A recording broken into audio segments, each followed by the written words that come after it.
Ladies and gentlemen, Acorn whistleblower, Miss Anita Moncrief.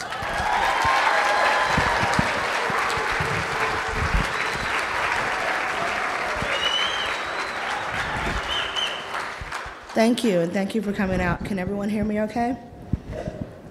First, I'd like to say good morning. I know it's a bright and early morning, but I'm glad you all made it out here today. And some of you may have heard the story, but I wanted to talk about a little bit about how I got here. Because as I tell people all the time, I never thought, if you had told me 3 to 4 years ago that I would be addressing conservatives across the country, I probably would have thought you were a little crazy.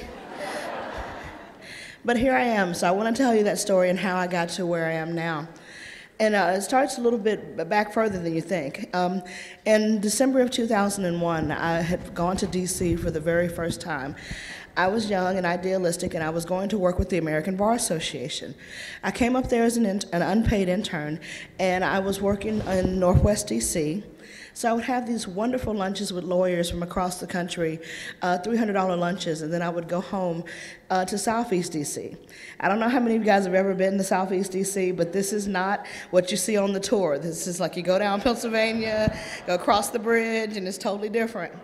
So I got to see the extreme differences between rich and poor. And coming from Alabama, I never really had a lot of money, but urban poverty is totally different than it is in the South. We always seem to get by, but in the up north, it was really extreme. So instead of focusing on international affairs with the ABA, after my internship, I figured that I wanted to help people in my own backyard. So I started looking around. And before the embezzlement scandal and everything else, Acorn seemed like a really great organization.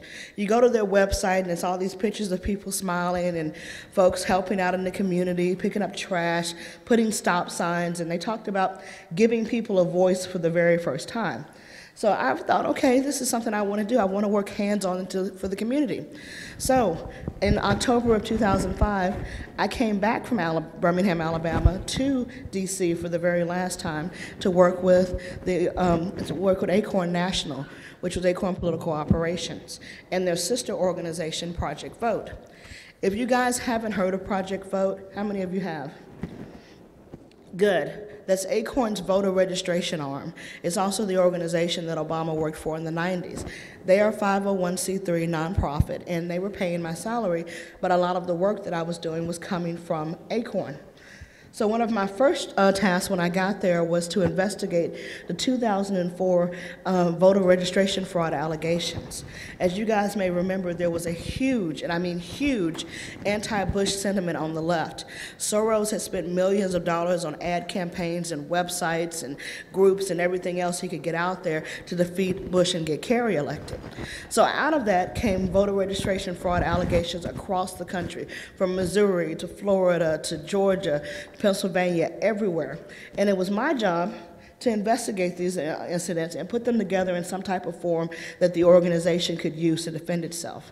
The only problem was, no matter where I looked, if it was in Missouri or Pennsylvania or wherever, it seemed that all the employees were doing the same thing. It was almost as if they had been trained that way. Yeah, right? So I took this information to my supervisors, and they were very quick to tell me, no, it's just a couple of bad apples, one rogue employee that's defrauding the organization. It's not us. And so I'm looking at the facts here and knowing that people are going to jail every election cycle. And Acorn did this on purpose. They didn't hire you and you to run voter registration drives. They would go out there and they'd find ex-crackheads and ex-junkies and con men and whoever. And then when everything would hit the fan, they'd go, see, this is a pattern of behavior. These people are bad people. They defrauded us. And those people would go to jail, and Acorn would get off scot-free, free to do it another election cycle. And being there, when you start off at Acorn, you come in, you're young and you're idealistic and you want to help people, but along the way, you have to start looking the other way at things. You see things that are going on, and for the good of the movement, you ignore them. Or when they do things that are outright socialist, you don't use the term socialism. You just think what's fair is fair and what's right is right, and we're trying to right the wrongs, and it's all about the good of the people. So it's all about the collective good. It's not about the bad things you're doing, because in the end, end justifies the means. So that's where I was, and I was looking at all of these things, and I ignored it, even though I knew that those people were going to go to jail. The end goal was that Acorn registered 1.3 million people that cycle, and those people were on the rolls, and they were not being disenfranchised. And just to give you a little bit of background about the organization, when Wade Rathke started Acorn back in the 70s, he didn't start it to help people. One of the things that people don't realize is they think that Acorn was a great organization that got corrupt along the way. Unfortunately, its founders, they were always had socialist intentions. What happened is that they were working with the heirs of the world, and they got tired of their people getting on the FBI list for blowing up buildings and stuff. So they decided that the best way to win was to assimilate into American society. So I tell people this: they went into the nonprofit world.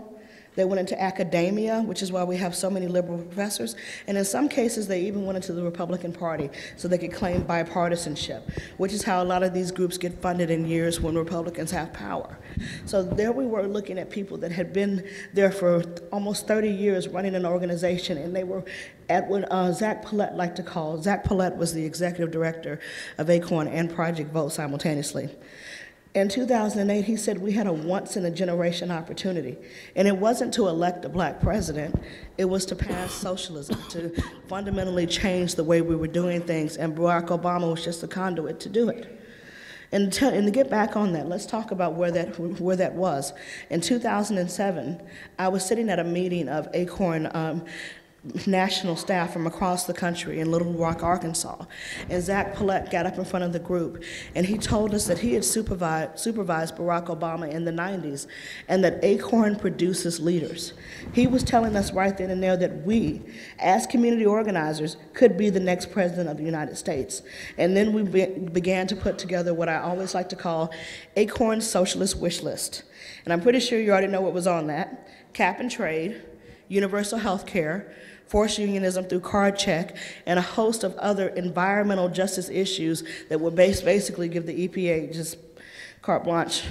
So we sat there and put that together, and they were going to pass that within the first few months of Obama's term. So I was, so when I got a call 2 weeks later from the Obama campaign to the Washington D.C. office, I was actually very excited. This Obama campaign is calling Acorn. So I get out there and I type a little email and I send it out to all my supervisors. And when I got back from that email, which I was told I probably shouldn't have sent, was a USB drive about this big. And on that USB drive was the second quarter Obama donor list from 2007. Now, if you guys remember, there was a big thing about this because Obama would not turn over his lower dollar donors. Anyone under $200 he refused to turn over to the FEC, but he gave this list to Acorn. And it was my job to go on there and contact the maxed out presidential donors and to tell them that even though they had maxed out, they could give to Acorn and Acorn would get Obama elected. Exactly, and this is when I started really having a problem because I wanted Obama to win, I wanted the Democrats to win, but we were cheating. And I thought, if we were cheating, are we really winning? So in 2007, I contacted Brett Jacobson over at the Employment Policies Institute. He's now a writer at breitbartsbiggovernment.com, but this was my first time ever talking to anyone on the right. And I expected him to immediately, pump me for information. And instead he said, this was in 2007, I had just had a daughter, and he told me, he's like, going up against Acorn is very difficult from the inside. If you ever get away from the organization, give me a call and we will sit down and talk about this. Now, I was completely surprised because I'm thinking they're just gonna start, oh, what do you know, and pumping me for information. But it also gave me a little bit of confidence because I realized there were people that were willing to help me. So I decided to try to change the Acorn from the inside.